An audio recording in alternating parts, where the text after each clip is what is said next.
हातकणंगले तालुक्यातील कबनूर इथला प्रणोत शिवाजी धनवडे, चंदूर इथला आकाश नरेश कांबळे, सौरभ दिनकर जाधव, सम्मेत विजय ऐनापुरे, आदित्य प्रकाश कांबळे आणि हलकर्णी इथला सुशांत जरळी हे 6 जण घोडागाडी शर्यतीसाठी घोडा विकत घेण्यासाठी मतिवडे या गावी 8 जुलै रोजी गेले होते.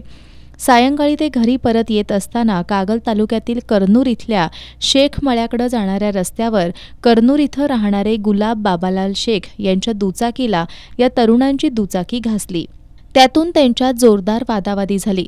त्यावेळी या 6 जणांनी गुलाब शेख यांच्यावर कोयत्यानं हल्ला चढवला होता. त्यात गंभीर जखमी झाल्यानं उपचारासाठी शेख यांना कोल्हापुरातील सीपीआरमध्ये दाखल करण्यात आलं होतं. मात्र उपचारादरम्यान गुलाब शेख यांचा गुरुवारी पहाटे मृत्यू झाला होता. या प्रकरणी कोल्हापूर स्थानिक गुन्हे अन्वेषण शाखेनं आज प्रणोत धनवडे, आकाश कांबळे, सौरभ जाधव आणि सम्मेत ऐनापुरे या 4घांना इचलकरंजी परिसरातून अटक केली आहे. पुढील तपासासाठी त्यांना कागल पोलिसांच्या ताब्यात देण्यात आलंय.